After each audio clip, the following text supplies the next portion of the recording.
यात्रियों और सैलानियों की कमी नहीं थी वहाँ पर। मैं 2 दिन वहाँ जा चुका हूँ इस मेले में। एक दिन रात्रि में गया था और फिर आज जब गया तो वहाँ पर काफ़ी भीड़ थी गर्मी उमस के कारण, और वहाँ का जो जल है गर्म जल, लेकिन फिर भी यात्रियों और सैलानियों की कमी नहीं थी। मेले को देखने वालों और श्रद्धालुओं की कमी नहीं थी। काफ़ी सारे लोग थे वहाँ और सभी इस मेले में काफ़ी सारी दुकानें, यह देख सकते हैं वह गर्म जल का मुख्य कुंड है। ऐसे तो पहाड़ की तलहटी से कई जगहों पर जल अनबरत बरसते मतलब बहते रहता है। यहाँ पर काफ़ी सारे आश्रम भी बन चुके हैं। महर्षि में ही आश्रम भी है जो कि तट के दक्षिणी क्षेत्र में स्थापित है, और उत्तरी क्षेत्र में बाबा अनंत दास के अनुयायी राजा राम जी महाराज के सानिध्य में वहाँ पर मंदिर काफ़ी हैं। भगवान भोलेनाथ के, हनुमान जी के, भगवान श्री राम जी का, और स्वयं अनंत दास जी की भी प्रतिमा को स्थापित किया गया है ऋषिकुंड धाम में। और यहाँ पर पाचन शक्ति को मजबूत बनाता है। ठंडी में भी बहुत ज़्यादा यात्रियाँ आते हैं, क्योंकि उस समय तो गर्म जल में स्नान करने में आनंद ही कुछ और रहता है।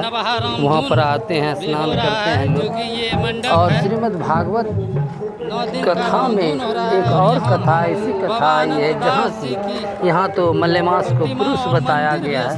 वहाँ मलेमास की एक देवी है, और वह देवी भगवान नारायण के पास अपनी याचना लेकर जाती हैं। कथा 2 तरह की है। पहली कथा तो मैं पहले बता चुका हूँ आपको। दूसरी कथा के माध्यम से बताऊंगा कि मलेमास जैसे कि प्रतिमा को हर चीज़ की एक अधिष्ठात्री देवी होती है, उसी प्रकार मलेमास की भी एक अधिष्ठात्री देवी हैं, जिनका नाम का मेला जो है मुझे भी याद नहीं है। वह भी भगवान नारायण के पास जाती हैं और कहती हैं कि सूर्य की शिकायत करती हैं कि भगवान सूर्य मेरे हमारे आदि मतलब कि हमारे स्वामी बनने को तैयार नहीं। वह सभी राशियों के स्वामी हैं, सभी महीनों के स्वामी हैं, परंतु हमारा स्वामी बनना उनको स्वीकार नहीं है। तो मैं क्या करूं? तो भगवान यहाँ पर मेले में काफ़ी सारी दुकानें भी लगी हुई हैं। तरह तरह के दुकान हैं जहाँ की वो लोग जाते हैं भगवान श्री कृष्ण के पास। कथा उसी प्रकार से है कि फोटो फ्रेमिंग का भी दुकान है, कई तरह के दुकान है, श्रृंगार आइटम है, उन्हें खाने पीने की चीजें रूप में स्वीकार करते हैं, मनोरंजन के भी कई साधन हैं। वह कहते हैं यहाँ पर एक बिहार सरकार का इस अग्निवाहन भी लगा हुआ है, ताकि अगर किसी प्रकार की जिसका कोई अप्रिय घटना हो मतलब कि तो उसे रोका जा सके, जो निष्कासित किया गया हो तो उसे देख सकते हैं। तो भगवान श्री कृष्ण कहते हैं कि आप हमारी करके यहाँ से जल ले जाया जाता है और हम आपके स्वामी होंगे, इस महीने के स्वामी हम होंगे। तो भगवान श्री कृष्ण तो पुरुषों में उत्तम है, इसलिए उस मास को पुरुषोत्तम मास भी कहा जाता है। मल हटा के पुरुषोत्तम लगा दिया गया आगे, तो पुरुषोत्तम मास भी कहा जाता है। जैसे पुरुषों में उत्तम भगवान श्री राम हैं, उसी प्रकार पुरुषों में उत्तम भगवान श्री कृष्ण हैं। तो यह मलेमास की कथा थी जो भगवत महापुराण में वर्णित है, और कई कथावाचकों के माध्यम से हमने सुनी थी, जो मैंने आपको बताई है।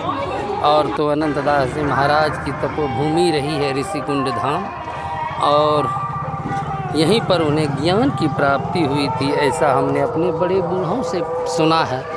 क्योंकि अनंत दास जी के जीवन काल में हमारा जन्म नहीं हुआ था, हम उनके मृत्यु के उपरांत हमारा जन्म हुआ। फिर भी हमने कई लोगों से उनके बारे में सुना, और मेले में कई प्रकार के मनोरंजक साधन भी थे, जैसे कि वो बड़े बड़े टावर झूले थे। मुख्य मंदिर से मार्ग में काफ़ी सारी दुकान भी है यहाँ पे देख सकते हैं, और कई पहाड़ियाँ तो निर्जन होती है, लेकिन काफ़ी हरी भरी पहाड़ियाँ हैं।